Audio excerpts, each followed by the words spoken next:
अमरावतीच्या भाजपच्या उमेदवार नवनीत राणा यांच्यासाठी आजचा दिवस ऐतिहासिक होता। त्यांच्या इथून पुढच्या संपूर्ण राजकीय कारकिर्दीची दिशा ठरवणाऱ्या जात प्रमाणपत्राचा निकाल आज लागला आणि या निकालाच्या रूपाने राणांना मोठा दिलासा मिळाला।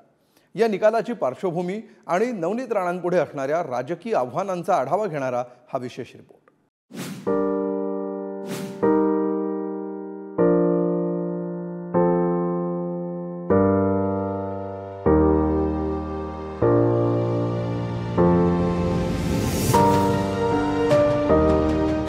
खासदार नवनीत राणांच्या चेहऱ्यावरती एकाच वेळी आसू आणि हसू असे भाव झळकत होते, कारण अमरावती लोकसभेसाठी अर्ज भरण्याच्या शेवटच्या दिवशी त्यांना दिलासा मिळाला।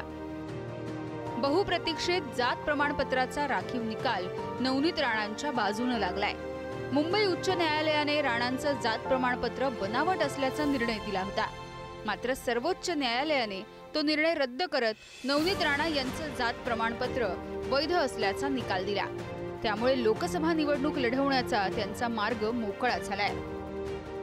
खरं जे होता दूध का दूध और पानी का पानी या सुप्रीम कोर्टचे माध्यमातून आपल्या सगळ्यांच्या समोर आला, त्याच्याबद्दल मी आपले सुप्रीम कोर्टचे मनापासून धन्यवाद करते की हे नवनीत राणाचा विजय नाही आहे, हे आमचे छत्रपती शिवाजी महाराजांचे विचारावर चालणारे, डॉक्टर बाबासाहेब आंबेडकरांचे विचारावर चालणारे, त्यांचे मुलं जे मायेसारखे माझे रूपामध्ये या क्षेत्रामध्ये लोकांच्या सेवेसाठी आहे, आज त्याच्या बाजूनी निकाल लागला म्हणून त्यांच्या मनापासून खूप खूप धन्यवाद करते। आमच्या नवनीत राणांवर जे लोक बोट उचलत होते त्यांना आज सुप्रीम कोर्टाने जबाब दिलाय। सर्वोच्च न्यायालयाने सांगितलं की नवनीत राणांना दिलेलं जे सर्टिफिकेट आहे ते योग्य आहे, ते खरं आहे आणि सत्याचा विजय झालेला आहे। आणि जे लोक पोपटासारखे बोलत होते त्यांच्या थोबाडा झापड बसलेली आहे। नवनीत राणा यांच्या जात प्रमाणपत्रावरून न्यायालयीन लढाई सुरू होती, त्यामुळे सर्वोच्च न्यायालयाच्या निकालाकडे सर्वांचं लक्ष होतं, कारण इकडे लोकसभेसाठी त्यांनी उमेदवारी अर्ज दाखल केला होता। मात्र नवनीत राणा यांच्या बाजूने निकाल आला आणि त्यांच्यासह भाजप नेत्यांचा जीव भांड्यात पडला। राणा यांनी बनावट कागदपत्रांचा वापर करून मोची जातीचा दाखला मिळवल्याचं उच्च न्यायालयानं नमूद केलं होतं। 2013 मध्ये मुंबई जिल्हाधिकाऱ्यांनी नवनीत राणांना मोची जातीचं प्रमाणपत्र दिलं होतं। अडसूळ यांच्या याचिकेवरती निर्णय देताना उच्च न्यायालयानं नवनीत राणा यांचं जात प्रमाणपत्र अवैध ठरवलं। जात पडताळणी समितीनं सुद्धा राणांच्या जात प्रमाणपत्राला मान्यता दिली। राणा या शीख चर्मकार जातीच्या असल्याचं नोंदीवरून दिसतं, असं सांगत न्यायालयानं त्यांना 2 लाखांचा दंड सुद्धा ठोठावला। उच्च न्यायालयामध्ये त्यात हस्तक्षेप करण्याची गरज नव्हती, असं सर्वोच्च न्यायालयाने सांगितलंय। अनंतराव अडसूळांनी त्यांच्या जात प्रमाणपत्रावर प्रश्नचिन्ह निर्माण केलं होतं।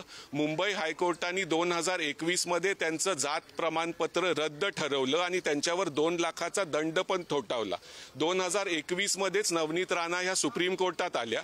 जर हायकोर्टाचा निर्णय उचलून धरला आणि सांगितलं सुप्रीम कोर्टाने तर हायकोर्ट बरोबर आहे, तर नवनीत राणा यांचं जात प्रमाणपत्र जे हायकोर्टाने रद्द ठरवले तसाच तो निर्णय राहील आणि त्यांना पुढे इलेक्शन लढता येणार नाही। जर सुप्रीम कोर्ट म्हणलं की हायकोर्ट चुकलं होतं आणि त्यांचं जात प्रमाणपत्र वैध आहे तर ते इलेक्शन लढू शकतील। जात प्रमाणपत्र प्रकरणामध्ये दिलासा मिळाला असला तरी नवनीत राणांसाठी निवडणुकीची लढाई सोपी नसणार। बच्चू कडूंनी दंड थोपटत प्रहारकडून दिनेश बुब यांना मैदानामध्ये उतरवलंय।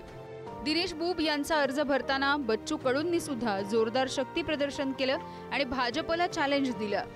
नवनीत राणांचा 100% पराभव करणारच असंही त्यांनी ठासून सांगितलंय। एकच नारायणांचा भाऊचा आमच्या की नवनीत राणा पाळायचा, अरे नवनीत राणा पाळायचा तर निवडून कोणाला आणायचं? कवाडे साहेब जो आमचा भाऊ आहे तो तोडी बाज म्हणून ओळखले जाते, त्याला सेटलमेंट कमिशनरचे एखादं पद असं द्यावं लागते। अरे आपला अचलपूर मतदारसंघ सोडून हा माणूस मराठवाडा पश्चिम महाराष्ट्रामध्ये दिवाला, आपल्या ठिकाणी अंधार आहे आणि उशीर दुसऱ्याला जाते। अरे आपलं पहिले घर साफ करा, स्वतःचं ठेवाचं झाकून आणि दुसऱ्याचं पाचं वाकून। तुम्ही सांगा, एका इकडे पत्नी बीजेपी मध्ये आणि हे स्वाभिमान मध्ये, यांना बोलण्याचा काय अधिकार हो? या अशा पद्धतीचं त्यांनी स्वाभिमान विकलेला आहे. त्यांनी स्वाभिमान नाव तर ठेवलं, पण त्याचा कोणालाही अभिमान राहिला नाही. सगळेच काही गुलाम थोडे असतं. काही लोक स्वाभिमानी आहे ना, त्यांनी स्वाभिमानी पक्ष गुंडाळला, पण लोकांच्या मनात शिल्लक आहे ना अजून. दरम्यान रश्मी बर्वेंच्या विरोधात दिलेल्या जात पडताळणी समितीच्या निकालाला मुंबई उच्च न्यायालयाच्या नागपूर खंडपीठाची स्थगिती मिळाली आहे. मात्र जात पडताळणी प्रकरणी अपात्र ठरलेल्या रश्मी बर्वेंची उमेदवारी मुंबई उच्च न्यायालयाकडून रद्दच ठेवण्यात आली आहे. या प्रकरणी नागपूर खंडपीठामध्ये पुढील सुनावणी 22 एप्रिलला होणार आहे. विशेष म्हणजे तोवरती रामटेक लोकसभा मतदारसंघासाठीचं मतदान पार पडलेलं असेल. त्यामुळे रश्मी बर्वे यांना निवडणूक लढवता येणार नाहीये. भारतीय जनता पक्षाच्या वॉशिंग मशीन मध्ये जाऊन त्या क्लीन झाल्या, तेव्हा त्यांचं जात प्रमाणपत्र हे वैध झालं, त्यांना स्थगिती आली. न्यायदेवतेवर मी कधीही आक्षेप घेतला नाही. सुरुवातीपासून न्यायदेवतेवर आमच्यासारख्या गरिबांचा विश्वास आहे आणि भविष्यामध्ये सुद्धा न्यायदेवतेवर आमचा विश्वास राहील. कोर्टावर बोलणं आपण संयुक्तिक राहणार नाही, परंतु तो न्याय आमच्या रामटेकच्या उमेदवारांनाही मिळावा, न्यायदेवतेकडून तो न्याय मिळावा अशी आमची अपेक्षा असणार आहे. शेवटी न्यायदेवता समान असते आणि सगळ्यांना न्याय देते असं आपण गृहीत धरतो, आणि म्हणून आम्हाला अपेक्षा आहे की रामटेकच्या उमेदवारांनाही तोच न्याय मिळावा अशी आमची अपेक्षा आहे. खासदार नवनीत राणांनी जात प्रमाणपत्राप्रकरणी कोर्टामधली लढाई जिंकली आहे. मात्र पुढची लढाई आता अमरावतीकरांच्या कोर्टातली आहे. भाजपनं पक्षांतर्गत मित्र पक्षांचा विरोध झुगारून नवनीत राणांना भाजपची उमेदवारी दिली. त्यामुळे अमरावतीमध्ये खासदार नवनीत राणा विरुद्ध सर्व असं चित्र निर्माण झालंय. आता हा सामना नेमकं कोण जिंकणार याकडे राज्याचं लक्ष आहे. शिवाजी काळेसह छगन जाधव, पुढारी न्यूज, अमरावती.